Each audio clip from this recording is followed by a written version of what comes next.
Humidor shop talk. Humidor shop talk. Get ready. Humidor shop talk. Get ready. Humidor shop talk. Sports. Humidor shop talk. Cigars. Humidor shop talk. Get ready. Humidor shop talk. Get ready. Humidor shop talk.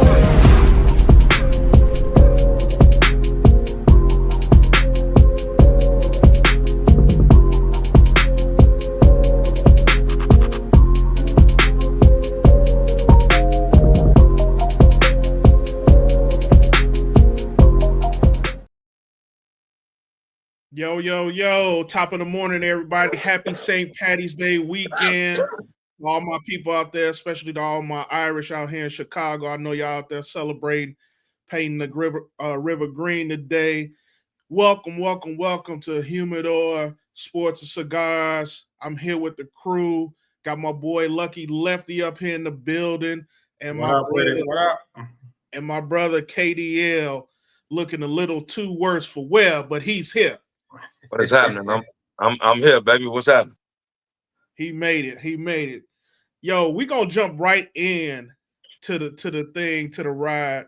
Obviously, it is NCAA championship weekend this weekend. Been a lot of intriguing, a lot of good conference championship games, and of course, we got Selection Sunday popping up tomorrow.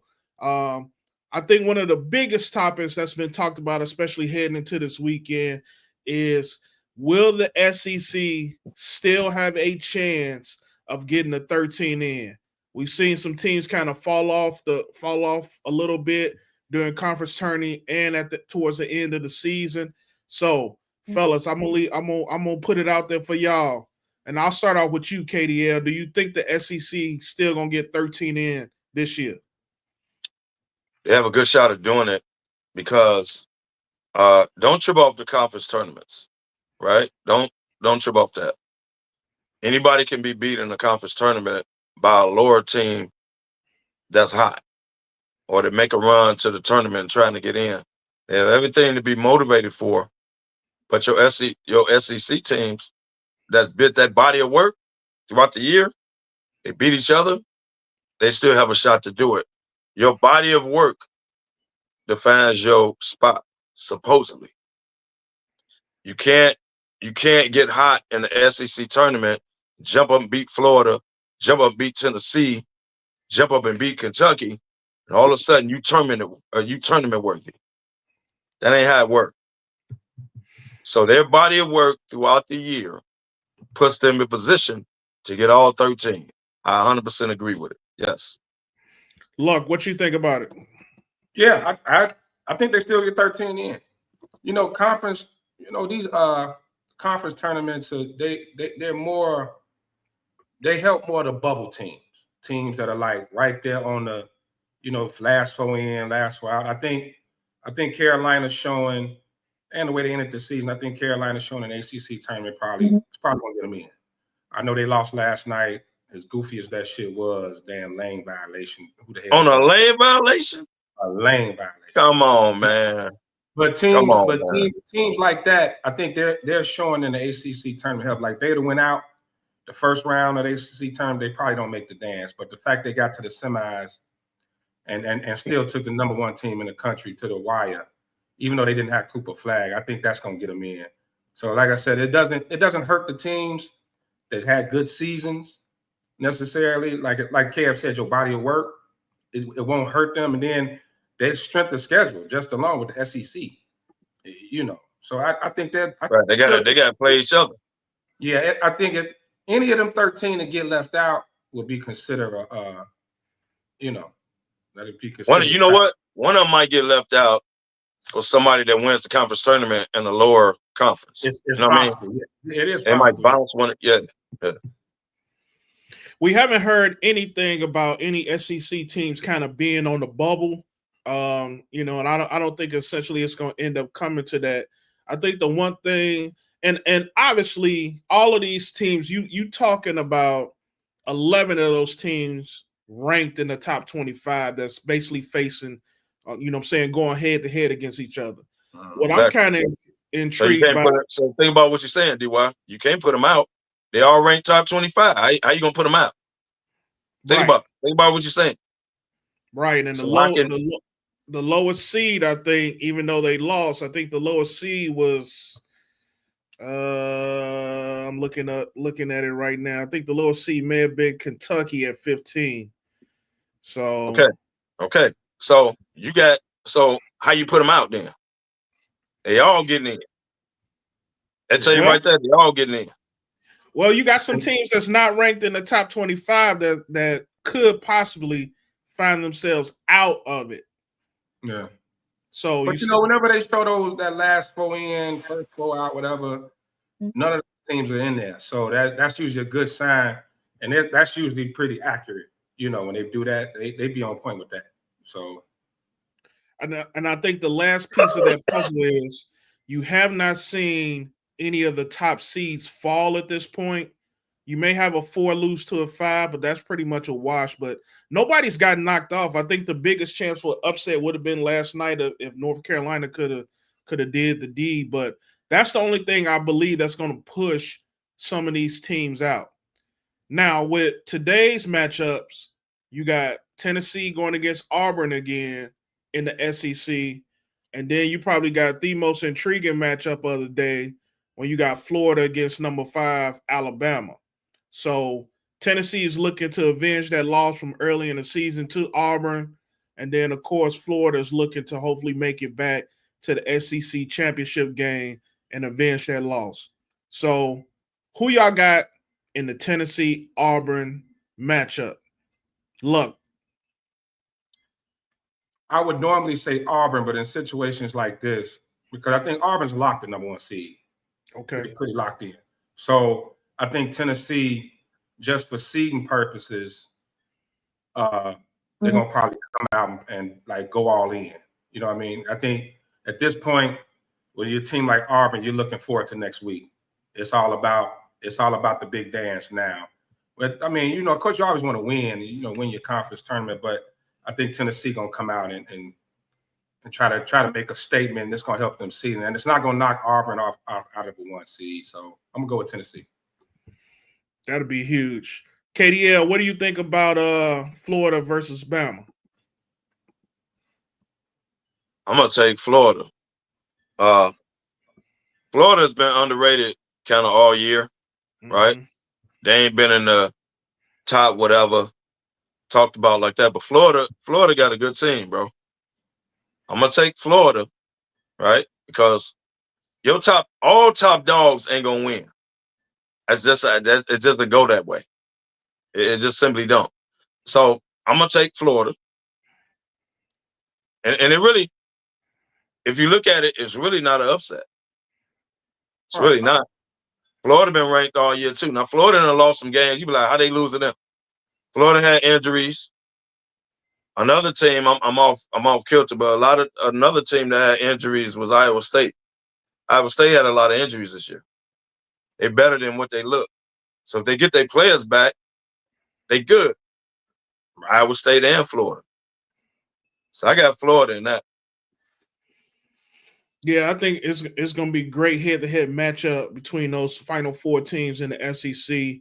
Going to really determine who comes out to be the number 1 seed. Right now, you got Florida on the cusp of being number 1, also along with Auburn. So it'll be interesting to see if you see those two go up head-to-head, and no matter who wins, will both of them still get the number 1 seed? Florida ain't getting the number 1 seed. Their body of work don't show you a number 1 seed. Yeah, Auburn has been number 1. Florida gets the 1 either. Florida ain't getting no number 1. Auburn has been number 1 throughout the year. Duke is gonna get number 1 seed with or without Cooper Flag being healthy. Auburn will too. Florida will not get a number 1 seed. Trust me. Their body of work don't show you that. Everybody calling for them being top seed. For what? What do you mean for what? Think about this. Florida haven't been number 1 all year. Yes or no? They ain't been number 1 all year. I don't know. All year. So who right now the locks? Auburn, Duke. Who the other two locks at one It's seed? Duke, Houston, Auburn, and Florida. Houston go get a number 1 seed probably in the South. Auburn will probably go. No, Auburn got the South. Duke had the East. Houston will probably be the Midwest. Duke go East. Duke go East. West. If Florida pulls it off, they got a shot at a 1 seed. If they win it today, I don't think they do. I think they got a shot. Florida ain't been number 1 all year. Hell, they ain't been number 2 all year. How you gonna give them a number 1 seed? Some teams was only number 1 for a week. A lot of teams. Florida ain't never been number 1. Matter of fact, Florida ain't never been number 1. Remember they climbed though. Right. Was Florida even ranked at the beginning of the year? They was ranked, but Florida ain't been number 1 or number 2 all year. How you gonna take? You can't jump up and give them a number 1 seed. You can't do that. How are you gonna take a team that's 29-4 in the SEC and not who are you gonna rank above them? Bro, you ain't been number 1 or number 2. Hell, number 3 all year. Well, name I can't jump up and make you a number 1 seed. Name your fourth 1 seed. No, it don't work that way, bro. So who's your fourth 1? We said Auburn, Duke, Houston. I got Auburn. Duke, Houston. Duke probably be number 1 East. Houston, I think, will be South, if not Midwest. No, they'll be Midwest. Auburn and South. They're gonna be number 1 overall seed. Yeah. Okay. So who gets West? Maybe number 1 overall seed. I'm trying to think of number 4 now. So that means Florida got a chance. The fact you got to think about it. Florida ain't been, bro. You can't look, man. When you get a top 4 seed and you host a region, like you're the number 1 team in the West, you have to be at least have been number 1, number 2, number 3 all year. You've never been that. Number 1. You still ain't gave us another number 1 though. Somebody got to get it. Yeah, but it ain't gonna be Florida. Well, give me some more teams, bro. You have to. The top seeds are made of teams that has at least been number 1, at least been number 2. That's not true. All year long. No, and the rankings have been Florida in there. And I'm not saying Florida is not good. What I'm saying is you haven't been number 1 worthy all year. So then it depends on how it ends, because it's been jumbled all year, right? We didn't have many number 1s. It's been jumbled. I agree with that. So now if you talk about being in the SEC and being 29-4 in a conference that's about to get 13 in, I think they got a shot, bro. I think 2 of them can be 1 seeds. I think if they win the day, they definitely got a good shot. We'll know tomorrow, though. We'll definitely know tomorrow. So y'all saying if they win the SEC tournament, they're number 1 seed? I think they'll get it. I think Florida's number 1 as long as they win today. They could lose to Auburn tomorrow. As long as they win today, they'll be a number 1 seed. They'll be a top seed. I mean, if you look at all of the bracketology shows, they got them as top seed. And I don't know what other teams. Think of my number 4. Go ahead. I'm gonna think of it though. Go ahead. All right. Well, we can circle back. We get a chance. So we talked about the strength and dominance of the SEC.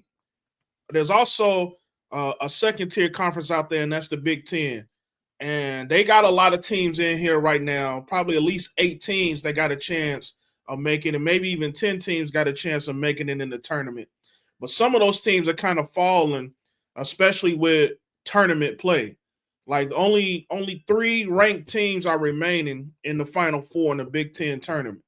So my question out to y'all is there a Big Ten team that you feel has a real chance of winning the NCAA tournament? KDL, you go ahead. If you're gonna pick anybody, you got to pick Michigan State. Yeah. That's the only Big Ten team that got a shot at it. I don't see, like, you go down the list. Michigan is not winning the NCAA tournament. Right. Ohio State is not winning the NCAA tournament. So if you're gonna pick anybody, Iowa, like none of that. Wisconsin will win a couple games and then they buy out. They do it every year. Yep. If you pick anybody this year, gonna go Michigan State. They go the furthest. So Gandy asked if Michigan State get that last spot. Michigan State won. Would they get over Florida? If Michigan State wins the Big Ten, they might give it to them. If they win the Big Ten, they might give it to them. No, if anybody will climb up, they got to win their conference tournament, of course. St. John's will climb up to 4 because they 29. St. John? Yeah, they 29-4. St. John's squad this year too. And they balling. Yeah, they ball. They ball. I watched them the other night. They got a for real squad, and they play defense. So they're gonna be a problem in the tournament. Would you put a Big East team over a Big Ten team? Yeah, if it's St. John's, yeah. So let me throw something out here for you. So you mentioned we talked about the teams that got a good possibility. Let me talk to you about this Michigan team, and they playing today, and we're gonna kind of see what Michigan do today. But this Michigan team, I got a stat line here for you. They got 9 seniors on this team, right? Yep. Okay. They've already been to 2 Sweet 16s. They won a Big Ten title in 2021. They won. They've had 4 seasons of over 10 Big Ten regular season wins. This Michigan team stacked full of veterans, and it's teams like that when you get into the tournament that can become very, very scary. I'm not saying that they could win it all, but I don't feel like you should count out this Michigan team based upon those numbers alone. Oh yeah, Michigan gonna be a problem. Michigan gonna Michigan team wouldn't beat Michigan State. Sweet 16. I can even see Elite 8. Like they can be an issue. That's gonna all come down. That's gonna come down to matchups. It depends on where they fall, what seed. Like they're gonna be Midwest wherever they go. They're gonna be Midwest. Right. So then it's gonna depend on seed. Right. It's gonna depend on where they get seeded. You don't know for sure if they're gonna be Midwest. But what they gonna send them out west? If they go east, they dead. If they go east, they dead. In the West bracket, I don't mean they going out west to go play. You know, they changed that shit where, you know, teams play more regionally, but they could be in different brackets. So it just all depends on the seeding. I think that's what counts more than anything else. But I just caution, you know, I think they got a real chance of making some noise in this tournament. If they run into Michigan State, that's a loss. Well, that'll be for the conference chip. Yeah. They may not end up in the same bracket also. So they won't. Michigan State to go Midwest, East. Right. That's what I'm saying. They may not end up in the same bracket, but Michigan can match up with a lot of teams in this tournament. Like they can be an issue. That's why I said it depends on what region they in. They said Michigan out west. Right. It depends on region and the seeding where they fall, but they can be a problem. If Michigan beats Maryland today, and Maryland's a good team. Mm-hmm. I think Michigan will beat Maryland. And they lose to Michigan State. I still feel like going into the tournament, and depending on how they lose, going into the tournament, that's going to be a scary team to go up against. Yeah. I agree with that. So along those lines, you know, we talked about all of these teams that we feel have a chance to make some noise in the tournament. Do anybody have a dark horse team or a team that they looking to make a tournament run? And I'll start off with this. I got my eye on 2 teams to make a deep tournament run. Number 1 is that St. John's team. They're sitting at number 6 right now. Could easily be a 2 seed in any bracket. Will be a 2 seed in any bracket. And it'll give a lot of teams a lot of problems. I watched them beat the brakes off of Marquette the other night. I think this team is very, very scary going into the tournament. Well coached too. And very well coached. My dark horse is Tennessee. I want to see where they get matched up at. Probably put them in the South. But I want to see where they get matched up with my dark horse, Tennessee. Tennessee got a legit shot. Definitely. And they coming into the tournament, kind of streaking a little bit. But I'm with you, KDL. That's a scary team, and they've been low key in the top 10 scary, bro. For the majority of the season. Oh yeah. Yeah, I like. They were number one, and then as soon as they got number one, they lost on Big Monday. Yeah, I like both y'all picks, but I'm with D. I'm gonna lean towards St. John's, even though I do like Tennessee too, and because St. John's is, I think what it is they don't get the TV time. They kind of flying the radar of their conference, not as in this media spotlight. But man, that's a good squad, man. Every time I saw them play this year, they look good and they're well coached. So, but St. John's going east, y'all know that. But for the sake of it, just to have a different team in the dark horse, hell, why not Michigan?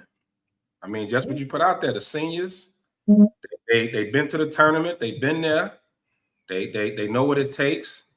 So just as a dark horse, what I mean? I don't trust them. Just as a dark horse, and like I said prior, depending on where they fall. It depends on where they fall. You'll look up, and they could be an Elite 8 type squad. Yeah. I don't. They're good, but I don't fall, bro. You know how this go. You know how this they go. Good. They good, depending on where they fall, wherever their matchup is. But I don't trust them like that. You know what I mean? They're a good team. Mm-hmm. But I ain't finna. My brackets ain't moving because of Michigan. Let me just say that. Keep an eye on them today. They play at 2:30 today. Keep an eye on them today. Take a look. Watch that game today and see what I've seen them play. I don't know. I've seen them play. You can't guarantee anything when we talking about teams that make a tournament run. It don't necessarily have to be a team that's gonna go to the Final Four, but maybe a team that could stretch it out to the Elite 8. I'm gonna throw 3 more teams out there for you. 30-3 right now. Drake.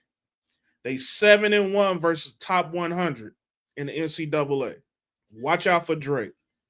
And if they run into Michigan State, goodbye. Another team is Bradley. Bradley's sitting at 26-8, and they 2-2 versus top 50. So those are teams, and then you got VCU at 26-6.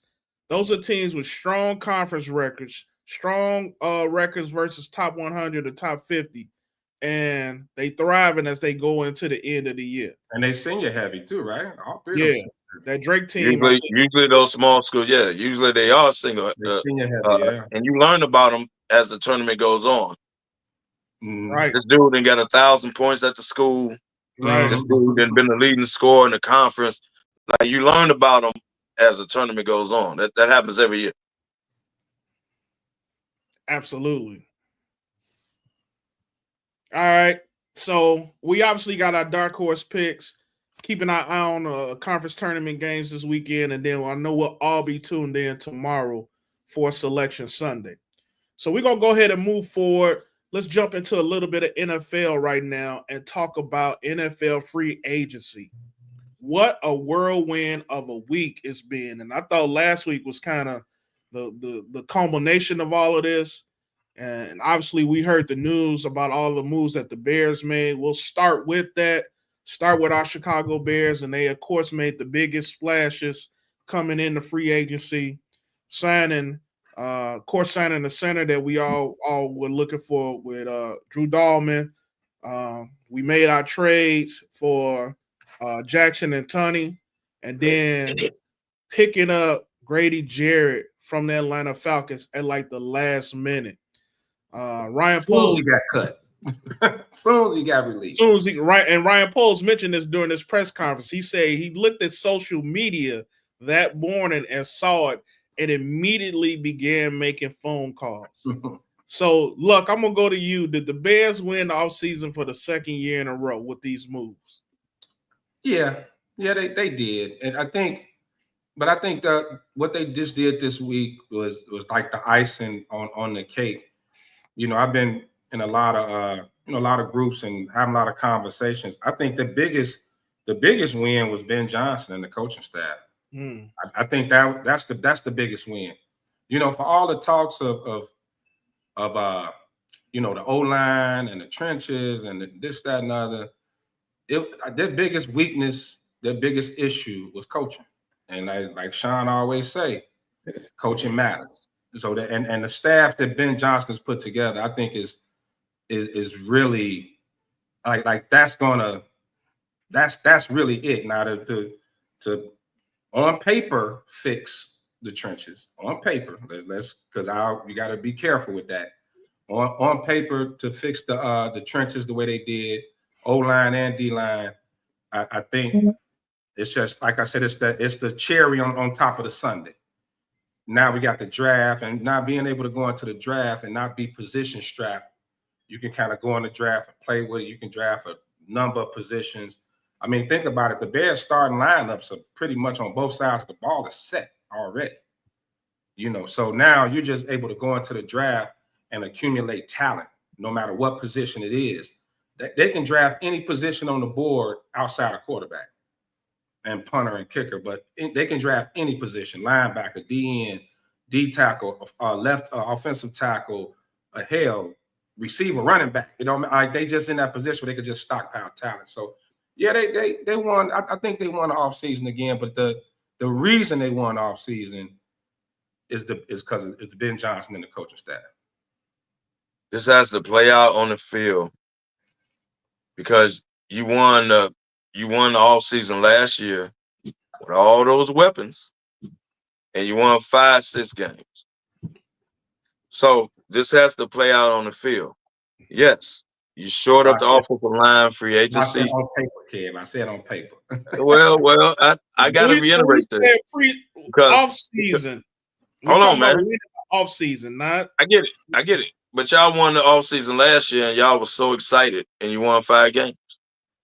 And I told y'all from the beginning, that's an improvement, right? We didn't go backwards like some other teams did. I said last year this has to play out on the field. I was the one that said that. Everybody was winning the division. Everybody was 9-10 wins. We're gonna take over the North. All that because y'all had all them weapons. Remember that? I was the one that sat on this panel and say, hey man, it looked good on paper. Has to play out on the field. I was the only one said that. All of a sudden, did the Bears win the offseason, Kev? You won the offseason last year. Right. That's what we just said. Did they win the offseason? So are you winning the offseason so far with the moves you made and the needs you had? Yeah. Because you showed up the offensive line. You're going to make sure your quarterback don't take 70 sacks. So if you want to look at it like that, yeah. You won the offseason so far with the moves you made. You other people got wide receivers, defensive ends, and all that. You did what you needed to do, which was show up the offensive line through free agency. Now you ain't got your first pick ain't got to be an offensive lineman. Ain't got to be a tackle. Now you can if you get the running back, that's a luxury now. Because you went out and addressed what you needed free agency wise. The field needs. Now the running back is a luxury toy now. If you want to take him at 10. I'm gonna say this, and I mentioned this, a couple weeks ago when we talked about this. Right now, if I'm Ryan Poles, I think there's probably 2 names at the top of my list, and you hoping that they're gonna fall a 10. Number 1, probably Mason Graham, and then number 2 is going to be Genty. A lot of the talk about Genty climbing up to the Bears at 10.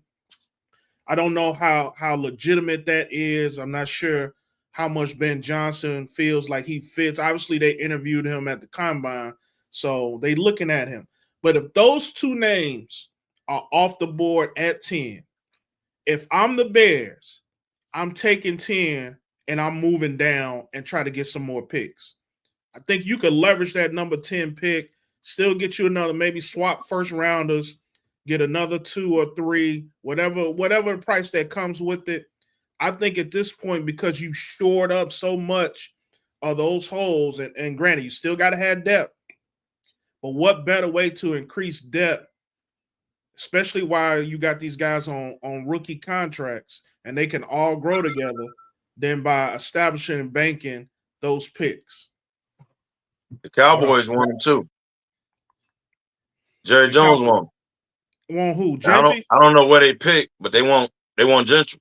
So I don't know where they pick, but the Cowboys want him too. I heard the Raiders want him. You know, now that the Raiders got their quarterback situation figured out, and we'll jump into that here shortly. But the Raiders in the top 10, right? Yeah, they got 7. Raiders are sitting at 7. And everybody, you know, we talked earlier. Everybody was saying all the pre-draft boards had Shedeur going to Vegas, and based upon all these interviews, and you know, they kind of really trying to taint him. And I don't know why they putting dirt on this kid's name because of who his dad is, and they talk about his arrogance and things like that. When you look at him and you look at him on that field, it's not about all of that. And you obviously want somebody, especially the quarterback, to have a little bit of that cockiness. You cannot have a guy to come up in and not be ready to take on that role of leading an NFL team. So the Raiders still don't know what direction they're going to go in. They obviously got their quarterback situation straight now. They may look to draft a quarterback later, but I think Gino is just there, dog. He's just there. I got to take on Shedeur. I got to take on Shedeur. Gino is just there as a bridge quarterback for whoever they draft. Gino is going to groom them. They ain't got their quarterback straight. Gino is just there. It could be more conspiracy. I think a lot of people, a lot of teams, there's already questions with his arm and things like that. And I think the fact that, you know, the league is kind of gearing more towards these athletic, dual threat quarterbacks who can run. And Shedeur isn't a runner. He's a pocket passer, right? He's a pure pocket passer. There's some questions of his arm strength, but I think it goes as far as Deion. I think some teams don't want to deal with the circus. Some teams, and it's not saying Deion did nothing wrong, just a persona. And you know, when you take him, you take Shedeur, you taking Deion and the media circus that comes with it. And I don't think some teams want to deal with it. And I will say, man, I only heard one other commentator kind of mention it. If you look at the combine, man, he came off a little like, you know, he in there with the hat broke off. He like, yeah, I thought he was drunk personally, but you know, he just came off a little too like, yeah, you know, because you chains on, you know what I mean? And that scares a lot of teams, man. I think that could have scared a team that probably had him there. Because you notice the Raiders went out and got Gino after that. Now, and it's also, I think it's some people that may some teams that may feel like he's not a day one star. Right? He's a talent, but it may help him to sit behind a Geno Smith type for a year. So I agree with you, Kev. He's not Geno's not the future, but I just don't know how they feel about Shedeur. And I think a lot of teams are very skeptical because for next year's quarterback class, well, I think they're saying it could be 5 first rounders. So, you know, I don't think nobody wants to end up like Carolina when they jumped the gun and Bryce Young, and then the next year you had, you know, Caleb Jayden and all these cats come out. So, but I think some of it is his dad. Some of it is his dad, and rightfully so. But yeah, he come off arrogant, right? But I shouldn't have to go to the combine and throw because you see me play. See me play for 2 years. You got all the tape in the world you want on me. You could tell me I hold the ball too long, I take too many sacks. I could tell you it's the offensive line. Either way, I showed you I got talent, right? I don't have to come here. I'll do interviews, right? But I'm Deion Sanders' son. So, yeah, I'm going to come in a little arrogant. Yeah, I'm going to come in hat to the back, whatever, because I'm Deion Sanders' son. And I might not be the best quarterback coming out, but I'm one of them. No, Go down and listen, name 5 quarterbacks better than me coming out this year. No. But it's also considered, considered a weak. I might not be your number one class. It's considered a weak quarterback. Yeah. Oh, well, I agree with that. I might not be your number one pick, right? I'm not a surefire number one pick. I'm one of them. So let me ask you, does he fall out of the top 10? He might. He might. So I told y'all this all year that he wasn't a surefire nothing. I told y'all, and y'all was man, the Giants got to take him. The Giants got to take him. No, they don't, because they ain't impressed with him, and neither is the league. I told y'all this all year. Will he get drafted first round? Yes. Is he a surefire top 3, top 5? No. I told y'all this. I said, DY, what's that? Wait, hold on. Go ahead. What you said, DY? So here's my thing about him falling out of the first round. You still got teams out there that are looking to solidify, quarterback position. You still got Cleveland, you still got Tennessee, you still have the Giants, and possibly, well, I don't think New Orleans is going to draft no quarterback. So you got 3 or 4 teams in that top 10 that's still looking for quarterbacks. Obviously, he is one of the top 3 quarterbacks. I push back a little bit on the whole Deion thing and being a distraction or the circus that comes along with it. Because let me tell you something. Wow. When the draft comes and it's that time of year, what's Deion going to be doing? It's going to be spring ball time in Colorado. Getting ready for Colorado, right? He gonna be engaged and getting his team ready. He's watching his son. Don't do that. Right. Don't think he ain't gonna be around. Don't do that. Yeah. And he'll be working behind the scenes. But I push back against the whole circus. He's not gonna be like LeVar Ball doing interviews like, yeah, my son this. No, he gonna do his stuff from afar. Is my point. It's not gonna be as circus like I think as everybody put it.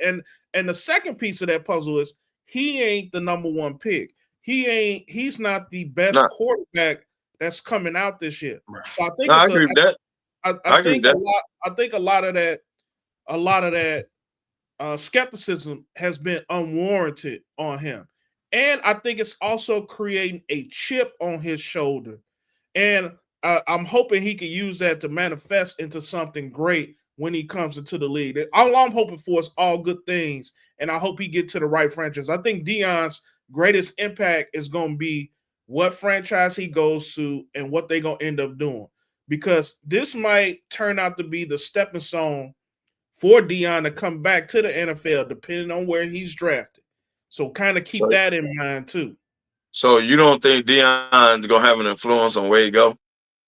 So based on what you just said, you think Deion is going to let it play out, and then wherever he go, Deion comes in at that. Is that your thoughts? I think Deion has only clicked up with a few of these teams that are looking for quarterbacks. Like I don't see him in his ties to Cleveland right now, but Las Vegas, possibly New York, yeah, I could easily see him. Maybe even Tennessee. But obviously they're not going to take him. But Tennessee could take that one pick. Let me move down a few spots, and we'll take Shedeur at 10 or 12 or whatever it is. Well, I think Deion will have an influence on wherever he goes. I think the first thing you have to do Deion will be a huge influence wherever he goes. I think with somebody like Shedeur, he needs to go somewhere, where they have a quarterback developer, offensive-minded head coach. Somebody that he can actually develop under. Because like I said, I don't think he's a day one starter and is going to come in and light it up. So, example, let's put it all together. Like we were saying, open the door for Deion to coach again. The Raiders, Pete Carroll's 70-something years old. He's not going to be coaching long. Then you got Geno there. So he can sit for a year or two, maybe until his dad, and then Pete Carroll goes out, and maybe that opens the door. They got the Brady connection and all that. He's worked with Tom Brady, and he's worked out with Brady. So that type of situation. But outside of that, I don't know. I would say the Giants because I still think Brian Dable is an offensive mind and he can develop quarterbacks. I just don't think he has the time though. I think him and that GM on their way out. So that I think the Giants got to make the playoffs next year. He's fired. Yeah, but the problem is, you bring in a rookie quarterback which means you're probably not going to be that good. I mean, we know the Jayden Daniels and the CJ Stroud should have just happened, but that's far and few between. So I don't know if bringing him in is that going to buy Dable and the GM a little time. I don't think it is. So it's not. Outside of those two situations, man. I like Cleveland because it's Stefanski, but I think they'll end up with Cam Ward at the end of the day. They'll take Cam first. I'm just looking at the top 10 and just how it falls. I just don't know where Shador would be the best situation for him. And I know that's what Dion wants too. And he's going to have. Well, he's not. But you said it though. He's not a day one starter. Right. I don't think he's a day one starter. So I think all in all, the way you got to look at it is the right fit for wherever he gonna go. And it's good we kind of brought this up because as we continue on and discuss free agency, let's talk a little bit about the quarterback merry-go-round, the quarterback shuffle, as I like to call it, that's been going on here, and seeing where the remaining chips are gonna fall. So you had Sam Darnold finally signed a contract, decides to go to Seattle, get back with his old offensive coordinator, and see if he can do some things there. And he got his payday, which was somewhat well deserved. And then we just talked about Geno leaving Seattle and going to Las Vegas, reuniting with Pete Carroll. And then the other chip to fall, Justin Fields, finally getting the opportunity to be the man over in New York. Got some weapons over there too. Not sure how the organization is going to treat him or the media for that fact. But the last two chips and probably the two chips that's been talked about the most amongst all of these players, number one, Aaron Rodgers. What does Aaron Rodgers do? And then the fallout from that is going to be what's Russell Wilson going to do? So, look, where does Aaron Rodgers go out of free agency? You know what I always say, where there's smoke, there's fire. I think somehow he ends up in Minnesota. It's looking, the fact that he's kind of taking his time. The Giants just don't make sense for him at 42 years old. The Giants don't make sense. Pittsburgh, to me, I think Pittsburgh would be the best situation for him, even though I think he's just completely washed up personally, but that's probably the best situation for him. But I think it's something to this Minnesota thing. And so I'm gonna go with Minnesota. Wow, really? Because I have not been hearing a whole lot of him going to Minnesota. It's heavy. KDL, where's Aaron Rodgers going? I'm gonna go Pittsburgh. I'm gonna go Pittsburgh, which is the reason why Russell Wilson is running around taking interviews. I think Russell knows he's out. Yeah. And if push comes to shove and Aaron Rodgers don't go to Pittsburgh, Russ could end up back in Pittsburgh. But there's a reason Russell Wilson is running around taking interviews. He knows he's done. I think the inside word, he's going to Pittsburgh. He's making him wait because he's Aaron Rodgers. But I think Mike Tomlin, hey man, we in win now mode. We ain't with all that diva shit. We're not doing that Pat McAfee shit. We're not doing none of that. I need you to take us. I got you, DK Metcalf. I got you another basket case, which is Pickens. I got rid of Najee Harris, but don't worry about it. I'm going to get you a running back. We in win now mode. I don't see him going to Minnesota because you go in that locker room and they're in win now mode. But you go in that locker room with all that diva shit, I don't think the coach having it. I don't see him on the Giants or the Giants are not ready to win. So I agree with you. He ain't going to New York. I don't see that. I don't see Russell Wilson or Aaron Rodgers going to New York. I really don't. They're not ready to win. Those guys at the back end of their career, man, they want to at least step in the locker room where I got a chance. right? I got a chance. So I think it's Pittsburgh. Let me lay a scenario out for you. So Aaron Rodgers decides he wants to go to New York.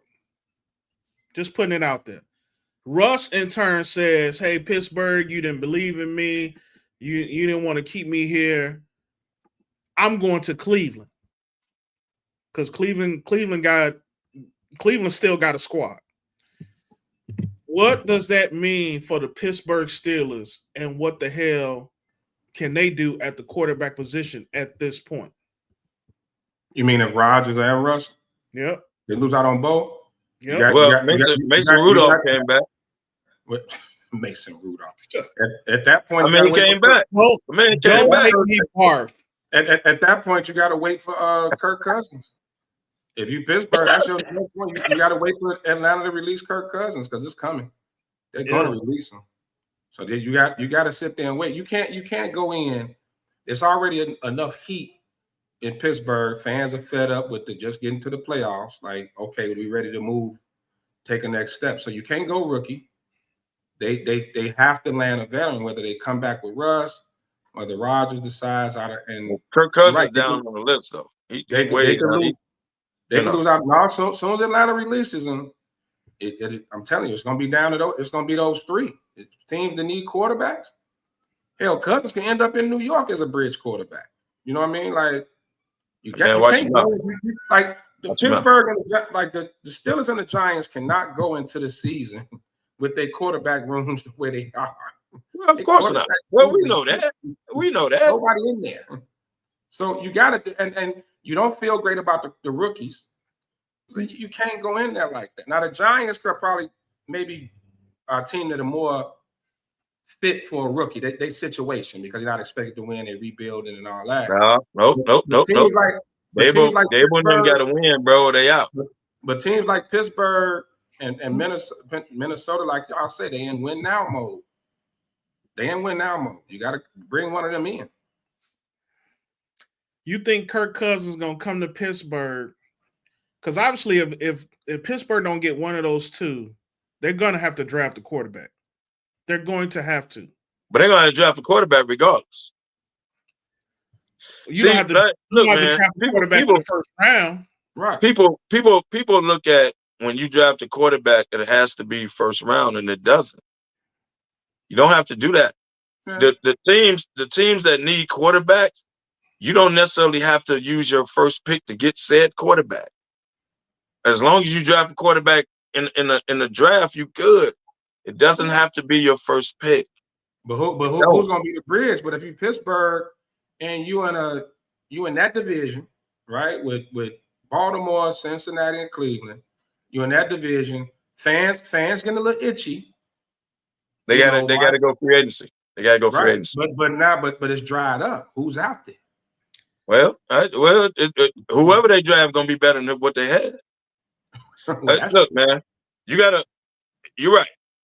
We don't know what's gonna happen because Aaron Rodgers and Russell Wilson needs to get somewhere, and then I guarantee you, quarterback's gonna pop up out of nowhere. So that domino has to fall first, and then you'll see. Oh, well, damn! I didn't know he was a free agent. Damn! I didn't know he got cut. Damn! I didn't know. And the dominoes will start to fall. So, what I mean, Carson Wentz, he out there. Well, I'm just saying, all these recycled quarterbacks is out there, but their names not being mentioned because Aaron Rodgers and Russell Wilson is at the forefront. I don't know who else out watch there. Watch Aaron Rodgers sign. Watch quarterback. Dalton signed back with Carolina. Andy Dalton, who's the rest of his career as a bridge quarterback, he already signed. Oh, he there for mentorship. Right. So I don't know who's out there. There really ain't nobody else left out there. I mean, every name you can think of: Jacoby Brissett to Arizona, Josh Dobbs to New England, Mac Jones to the Niners, Garoppolo to the Rams, Kenny Pickett to the Browns, Zach Wilson to Miami, Daniel Jones to the Colts, and then of course Justin to New York. So it's either Kirk Cousins or bust if the scenario plays out. But here's something I find very interesting as we talked a little bit earlier about the Shador. If those teams at the top we think best fits for him and they decide not to draft him, could he fall? If he falls to 21 at Pittsburgh, do they take that shot? Because you put him with Tomlin under Deion's guidance or whatever you want to call it. Deion will be with that. Yeah. Would that be a possible marriage made in heaven for Shador? Definitely. Yeah. Pittsburgh has the defense. They got a hell of a defense. They're gonna always have that. They got a hell of a defense. If he falls to 21, yeah. It's gotta be a great situation for him. So if you Pittsburgh, you go ahead and pull that trigger. Oh, definitely. But I think you would still need a veteran at least for a year. Yeah, I would still pull Cousins. Yeah, no. He's not starting. Don't get me wrong. Right. Yeah. Right. Yeah, but you take him before the season over. Yeah. Well, you got to put him out there depending on where. But you take him if he falls 21 and you take him. Yes. Yeah, you definitely take him. All right, a lot of interesting things coming out of free agency, and we getting ready. We got a little abbreviated show this week, so we're gonna get ready to tackle some NBA real quick in our last 30 minutes. So, hottest team in basketball right now, the Cleveland Cavaliers. I mentioned it on the show a few weeks ago. Did everybody believe in Cleveland? Did everybody think they could do it ahead of their matchup with the Boston Celtics, which they went to Boston and won? Cleveland Cavs have won 16 straight. 14 of those games, they've scored 110 points. And the last team to do that was the 1986 Celtics, which, of course, won the NBA title. So, KDL, do you believe in Cleveland now? I believe in them. I'm not ready to say they're NBA champions, though. Right? Can they come out of the East? I believe in them. If they stay healthy, they're good. But I don't see them beating Boston, dog. Ooh. Not in a 7-game series. Ooh. I don't. If Boston is fully healthy and Cleveland is fully healthy, I think Boston is the better team. Boston will get them. I'm not even saying it might go 7. It might. But I think Cleveland is right there. But are they ready to beat them dudes? Nope. Not beating Boston in a 7-game series. They're not. You know what? I was spewing that same sentiment for all year. But the more I see this team, man, they look good. They top to bottom, man. I think outside of injuries, man, they got the guard play. They got the superstar Mitchell. They got the bigs. They got the bench. They well coached. Man, now my concern would be, winning the 16 in a row. Are they shooting they wide a little too soon? You know what I mean? It's possible they could burn out because now we get to the playoffs. We talking condensed schedule. Luckily for them, the East is so weak. Like they first 2 rounds should be cakewalks. Other than just getting ready for Boston. I don't know what's going on with Brunson. If he'll be, he should be. I don't know if he'll be back. I'm pretty sure he's coming back. But if Boston has to kind of healthy, it don't matter. Cleveland. If Boston has to kind of go through a series with New York going into Cleveland, like it's hard to watch that team and say they don't have a legitimate shot. Like and they get more and more TV time, so I'm getting a chance to really watch them. They have not lost since they picked up DeAndre Hunter. And he's still getting acclimated. And they picked up DeAndre Hunter just to guard Tatum and Brown. You know that, right? Yeah. Whoever hot, you guard. But I mean, man, I can't honestly say they can't beat Boston in 7. I was saying that before, but I'm changing my tune, man. I'm gonna say it. I'm changing my tune. Boston better not come out there all cocky. I'll tell you that much. They better not go into that series cocky, thinking we the champs, we can turn it on anytime. I agree with that. it's gonna be a battle. But I just don't think top to bottom, healthy wise, if Boston, Porzingis puts them over the top, man. That's the icing on the cake. And I don't think Cleveland can overcome that. On their best day, Porzingis it'll ain't go played 7. 5 straight games all year. Shit. But that's why they rest. You know Porzingis' body cannot take a playoff schedule. But that's why they resting him for the playoff. Porzingis missed here and there games, right? Out of nowhere. They're doing that once you ready for the end of April on. I ain't counting them out. I don't think Cleveland can overcome that, bro. They're good, but Boston healthy plus Porzingis puts them over the top. It's a matchup. They better than good. That's a squad. Cleveland has the best home record right now, sitting at the number 1 seed in the East, 8.5 games ahead of Boston. They 30-4 at home. So obviously having that home court advantage means something going into the playoffs. You think Boston can't go to Cleveland and win? Boston can go anywhere and win. I will never count the defending champs out. Boston has done it. They are battle-proven team. I just feel like we not giving Cleveland enough credit for the things that they've done. And we've seen this before. Oklahoma City's a perfect example. Team that go through and kill through the regular season. Go spectacular record, MVP candidate. Get to the playoffs and it's out in the second round. So we've seen this before. I don't feel like this Cleveland team falls into that just off of watching them. I feel like they're a little bit tougher than that OKC team. That OKC team to me seems a little bit more finesse and light in the ass than I see a little bit more grit and toughness out of that Cleveland team. Well, the thing with when you talk OKC is it's pretty much SGA and the crew, right? Like if he's off any day, they don't have a shot. Cleveland, I don't see that. If Mitchell's off, they got dogs, dude. Like Mitchell don't have to go out and put up 30, 35 a game for that team. I'm not saying they're not good. I just don't think they're better than Boston. Right. That's all. No, I'm just comparing to like how you're saying with OKC. And then OKC is going to have tougher matchups because they're going to run into Denver. They're going to run the Lakers, Golden State. They're going to run into veteran team.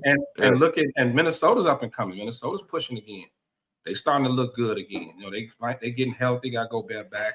So they definitely would have a tough something. That Cleveland team. I don't see no weaknesses, man. I don't see no weaknesses in no positions. Bench, no. I just don't see no weaknesses in that squad.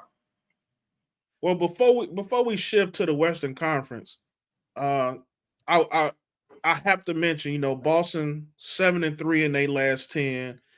They getting ready here in the final stretches. It's easy to believe, and I know they pretty much locked in at 2. It ain't no point of them trying to make a run to catch Cleveland.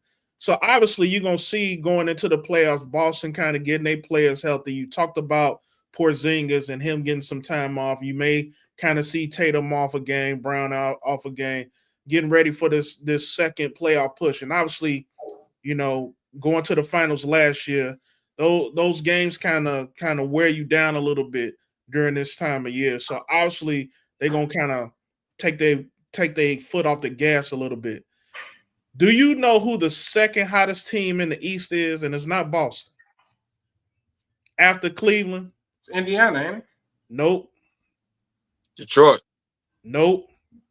It is your Chicago Bulls. Yeah, the Bulls on the street. We talked about. No, it's your Chicago Bulls. Oh well, excuse me. Can't even think. I forgot you Our Chicago Bulls, baby. Yes. I forgot you remoting in from Montana or some shit like that. Well, don't worry about it. You say your. Chicago Bulls have won 4 straight. We talked about them a couple weeks ago. I put the question out, y'all, who's gonna make the play-in? Who make the playoffs from the play-in? And all 3 of those teams, Miami's lost 6 in a row. Let's see, Orlando's 3-7 in their last 10 games.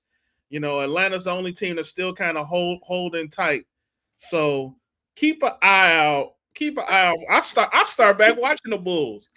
Yeah. Low key, like obviously we're not gonna tank for this pick. So let me see what these You need to.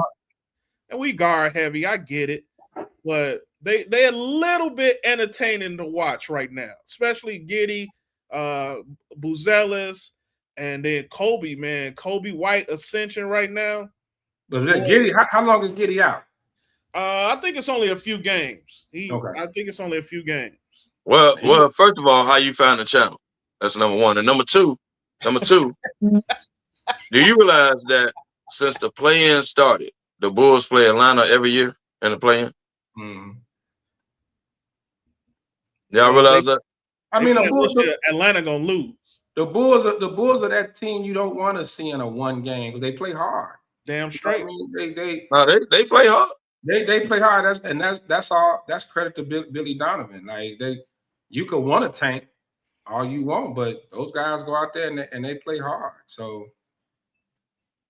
you know, it's to me, it's still NBA hell because they not bad enough to get a top pick, especially in this year's draft where you got some game changes, and they're not good enough to contend.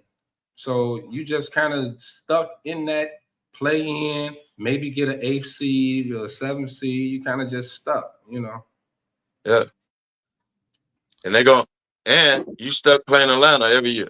You and Atlanta in the same position every year. Now that should be an eye opener. Like, you know what? How we keep ending up 9 and 10 every year? Yeah. Not 7 and 8. 9 and 10 every year.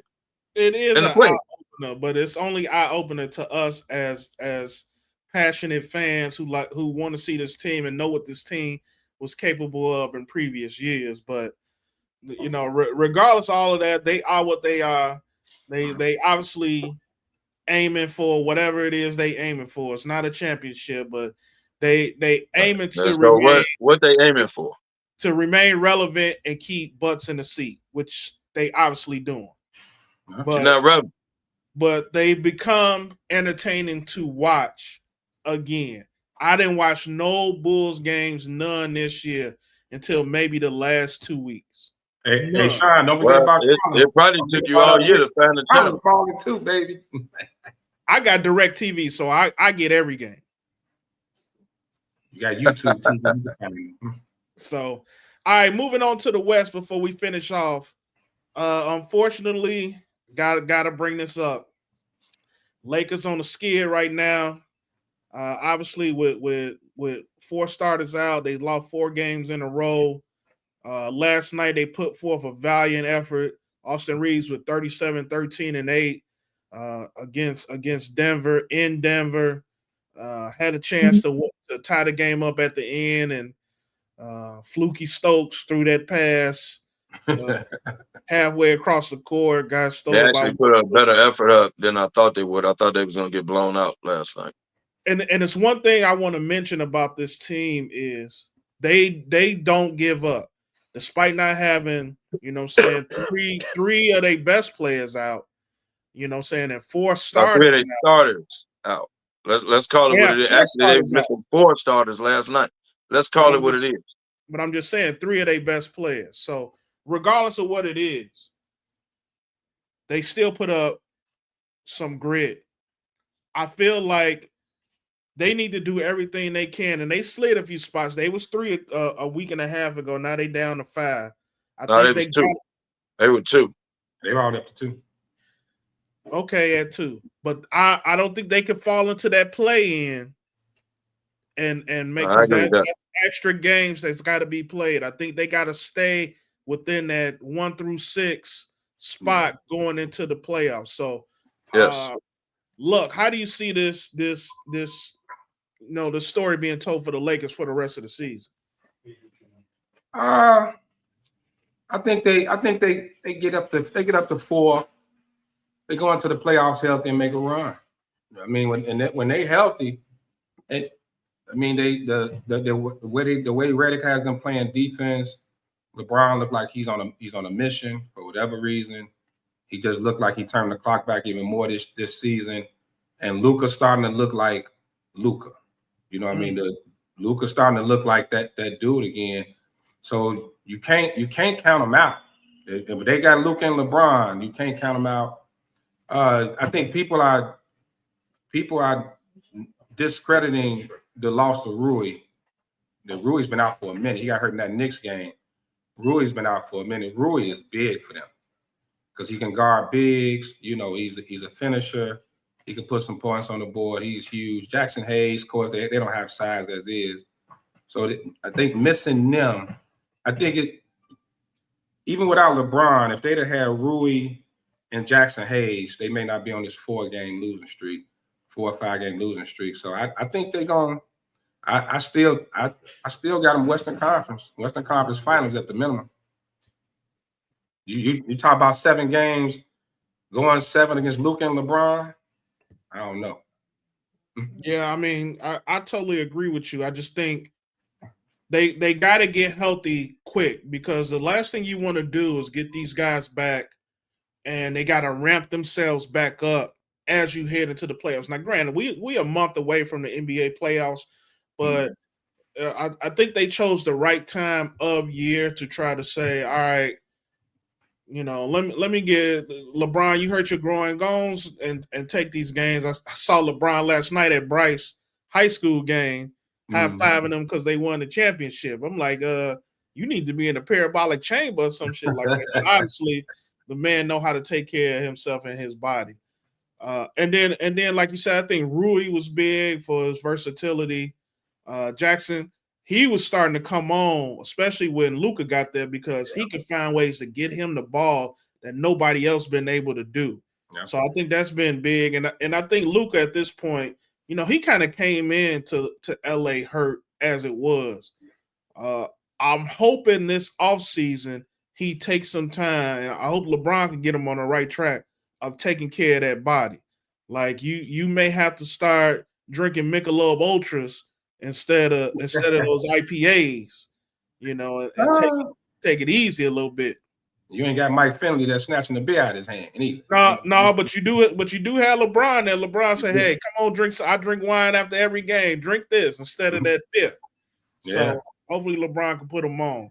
But looking at the rest of the Western Conference, somebody mentioned that Minnesota team won 7 in a row, the hottest team in the West right now, climbing up, moved all the way back up to number 7. You, of course, got Golden State, who's won 6 in a row and played themselves out of the play-in at the moment at number 6.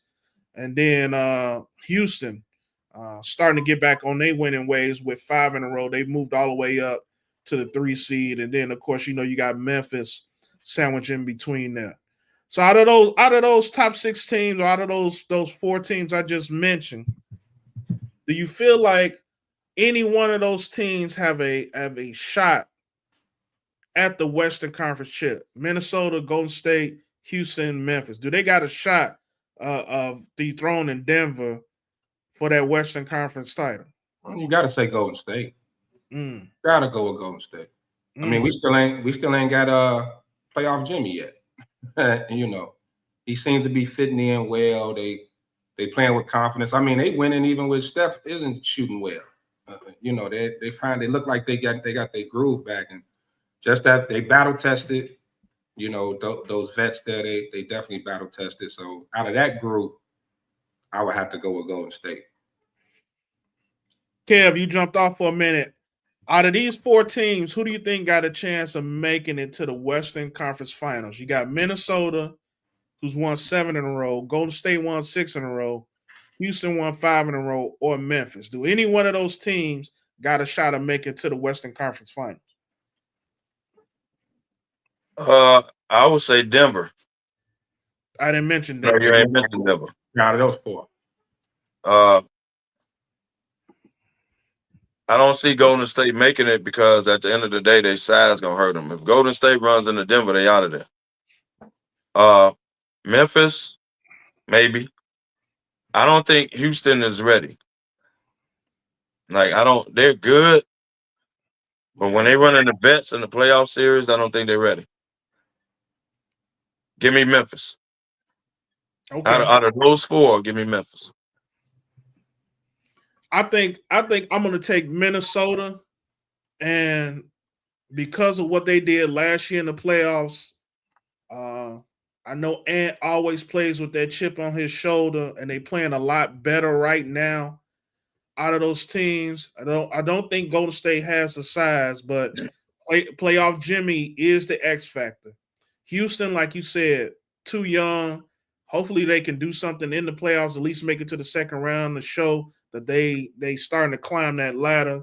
And then you got Memphis, which is kind of a wild card because this was a team 2 years ago when none of us counted them out. You know, we was looking at Memphis ahead of Minnesota, like Memphis with Ja. That's the next team to come out of the West. So now you got a healthy Ja back. You got some of these starters that was out for that year. So they're all back. If they remain healthy, they could definitely make a run. But I feel like Minnesota's getting hot at the right time. And if they stay healthy, I feel like they got a legitimate chance. And the summer gonna let you down, bro. Oh, damn. They're gonna let you down, though. I think the problem with teams like Minnesota and Memphis, though, when you run up against those teams that have those veteran leaders like the Stephs and the LeBrons and the Jokers, because Minnesota can implode at any time. Memphis too, and they don't have that guy on their roster that can reel it in. I get it. Ja is the best player, and Ant is the best player on Minnesota. I get it, but when it's like when shit's unraveling, they don't have that guy that could be like, hey, slow down. Let's pull this shit together. So I think that's what hurts them when you looking at them having to match up with the Lakers or the Nuggets, you know. So that's my only question with them. So you don't think a year after making the Western Conference Finals, Minnesota, that they've learned there's been some growth from that team, and even with Ja being out for a year and watching everybody else? I do not. Have you seen Minnesota play this year? Yeah, we watched them. It looked like they learned anything from being in the Western Conference Finals. Now here we are in March next year. Do it look like they learned anything? I think now they're getting to that point because you saw what they've done in the last 2 weeks. I think you're seeing a little bit more now, and they understand, you know, kind of teetering with that play in and being legit in the playoffs is a position that I don't feel like they believe that they belong there or want to stay there. So my expectation for them is to continue to be, you know what I'm saying, that team that's rising. They 8-2. They 8-2 in their last 10. State being 9-1 in their last 10. If they had cat this year, I would give them a shot. So we'll see how that goes. We'll see who comes out of the West. I mean, we obviously going into March Madness, but we also have April Madness, a playoff time with the NBA, which is another very exciting time as we go up in here to the spring. It is. All right, so we've reached, you know, that time in the show, one of my favorite points of times in the show, trivia time. All right, so I got a couple good ones up here for y'all. So Steph Curry just hit his 4,000 3-point shot. And he just passed he passed Ray Allen back in 2021. And Ray Allen was at 2974. So about 1,000, a little bit more than 1,000 3-pointers in that time frame. So can you name for me the top 10 all-time 3-point shooters in NBA history? And I'm gonna give you a little bit of hint. Most of them was from 2000 and forward, with the exception of maybe one person, maybe two. Well, yeah, they weren't chucking up threes like that back then. Plus Steph, Ray, Reggie. Reggie on that list. Reggie Miller, Dale Curry. Dale Curry's not on the list. No, Dale didn't shoot it that much. He didn't get enough shots. No, was Kyle Korver on there? Kyle Korver. Kyle Korver was on there. That's 4. You got 6 more. KD. Nope. No. 3-point shooters. Damn. Is a Barry on there? Oh, Klay Thompson. Clay's on there. That's 5. Clay got to be on there. A couple of these gonna surprise you. Is a Barry on there? No. And the sharpshooters are like in the 2000s. From the 2000s forward, I think it's one person left on the list that was drafted before 2000. Everybody else is Kyle Korver already, right? Yep. Yeah. Damn. Not KD. Nope. Kyrie. Nope. Man, you gotta be a listen, bro. No, Luka. I can't think back. That good a 3-point shooter. Oh no, Luka ain't do it that much. Shit, I don't know. Did Bron climb in there? He been shooting them last few years. LeBron is on that list. Yeah, he been shooting them last few years. That was a 3-point shooter. Yeah, he was last 3-4 years. He been chucking them. Yep. Where we at? 6? 7, I think. We at 7. 3 more. No, you at 6. It's 4 more.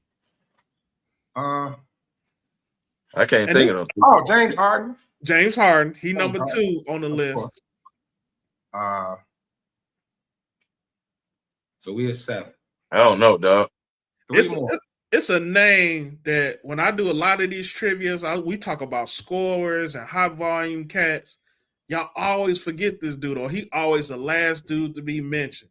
And he a 3-point shooter? Yeah. And he is super high. He always top 5 in scoring. 5 in scoring. Harden. Not Jamal Murray. Not Murray.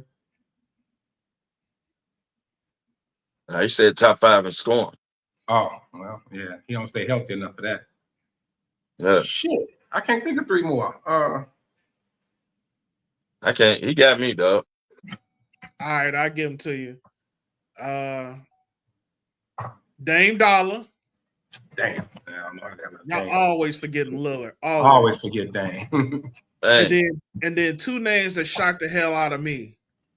Paul George and Vince Carter. What? Yeah. 3-point shooters? Yes. They don't come to mind as 3-point shooters. I'm like, Paul George ain't even played enough to be right. Paul George is number 9 on the list. And when he did, he went to the basket. Damn, okay. If he ain't doing this podcast, he go to the basket. I never would have thought of him as 3 points. Yeah, I know. Dame, Dame. We tripped on Dame. Yeah. You're right on that. But you know, one of y'all just mentioned about how cats went chucking threes up like that back in the day, and to still see Reggie on this list. Yeah. You know, that really you got to put him in there as one of the greatest 3-point shooters because he did it in a time where everybody wasn't chucking threes up. Some of these guys getting 15 threes a game now. Well, you got to do that because Steph. You remember Steph broke his record, right? So Reggie probably shot more threes than 2s. Shit. In a lot of games he probably did, but I wouldn't say that every game like you see now. Like Steph, I think, you know, on the high volume games, maybe not so much, but Steph take 10 to 15 threes a game. Yeah, he's averaging 5 threes a game. He at least hit 5 threes a game. Right. Clay was the same way. Almost all of Clay's shot was threes when he was with Golden State. Yeah. So and then again with Vince Carter. Now I think Vince fall into that same category like LeBron because he played 20 years in the league. But that his numbers too. We have to be talking the end of his career. You think Vince? You just think of dunks and shit like that. Yeah, so this have to be his end of his career. He started chucking them threes. Yeah, Vince wasn't no 3-point shooter. He had to been shooting them at some time. Got to be the end of his career. High volume.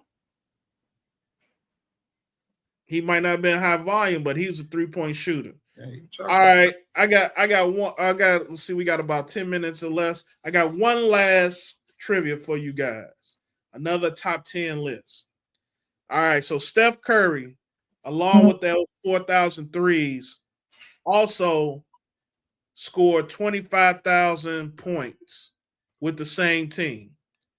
Can you name the other 9 players to score 25,000 points with the same team? Kobe Bryant. Kobe, Dwayne Wade.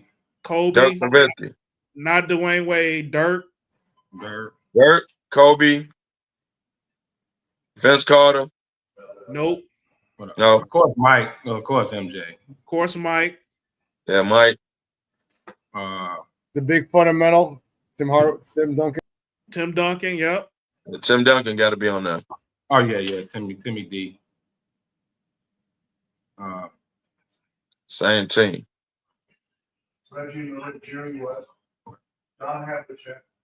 Reggie Miller got to be on there. Reggie on there. I'm thinking longevity. Elijah Wan. Ronnie helping me cheat. And Ronnie definitely cheating. Elijah Wan, yep. Ewing? Not Ewing. Pastor Ewing on there? No. West? Jerry West. Where we at? Got how many we got? 2 more to go. Same team. Kevin Garnett? John Havlicek? Havlicek. No. You said the mailman? Ain't on there for Minnesota? Mailman is the last one. Of course, Karl Malone. Yeah. Karl Malone. Yep.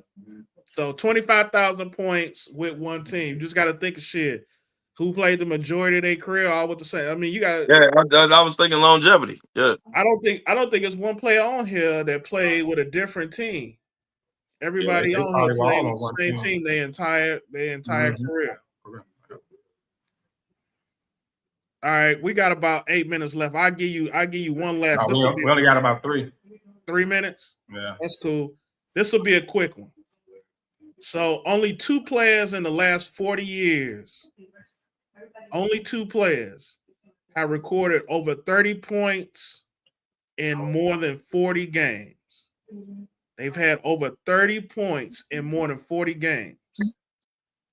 Who are the 2 players? LeBron and Kobe.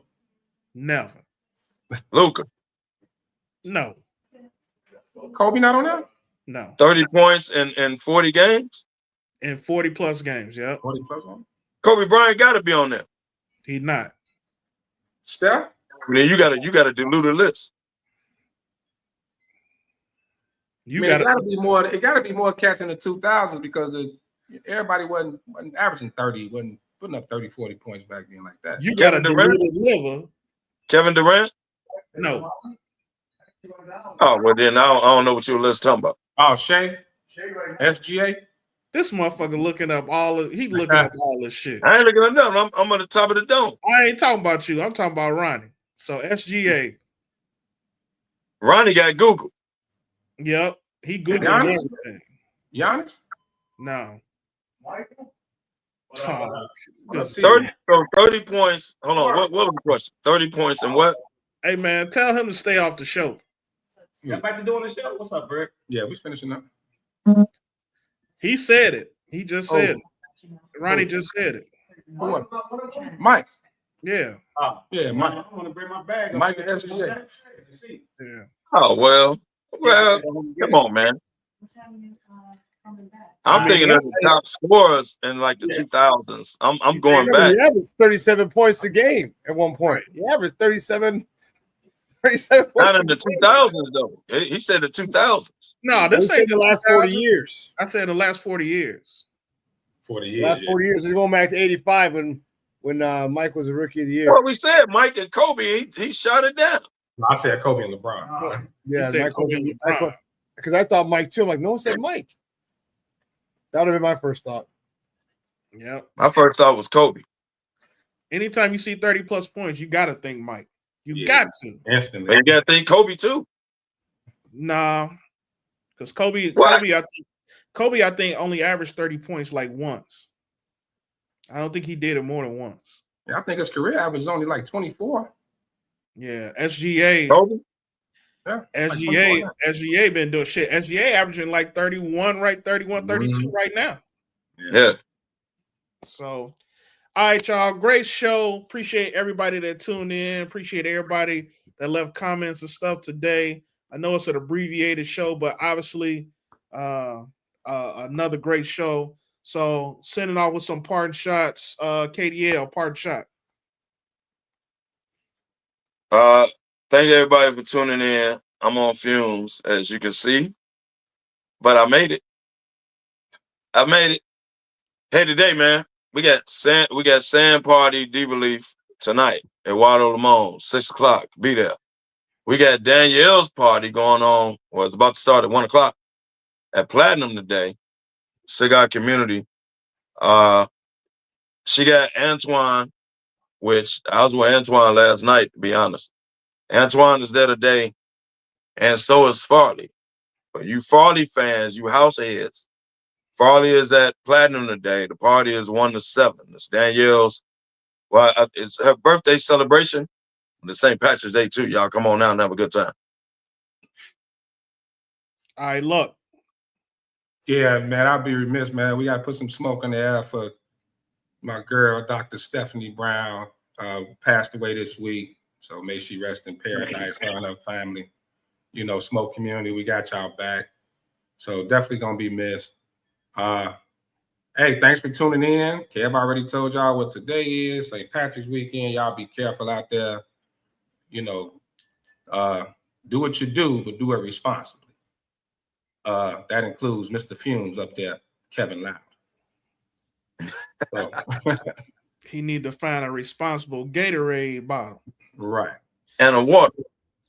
So yeah, that's all Friday, man. Friday blackout adult hooky day. Come on through.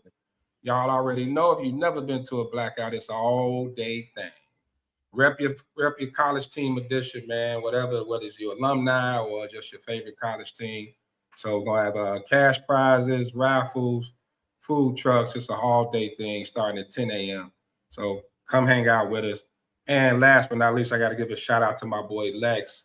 The Break Cigars bought me their new stick that will be featured on the show in a couple of weeks. So y'all check that out, man. And man, make sure you all support the Breaks. That's it.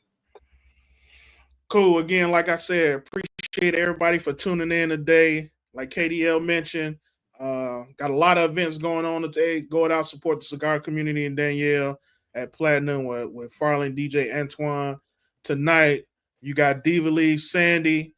Her birthday going to be off the chain. You also got some more house legends in the house. Hula Mahone going to be there. You also got Andre Hatchett coming and do back-to-backs. He was there, tore the house down, closed it down till like 3 in the morning last week. I don't know how he did it. And then you got yours truly to come in. I'm going to do my little thing. And then check me out. If you out and about in the city tomorrow, St. Patty's Day, pregame, Red Pepper. I'll be there from 1 to 6. Doors open at 12. Come out and show some love, and we're going to have a good time. As we always say. Where's Red Pepper?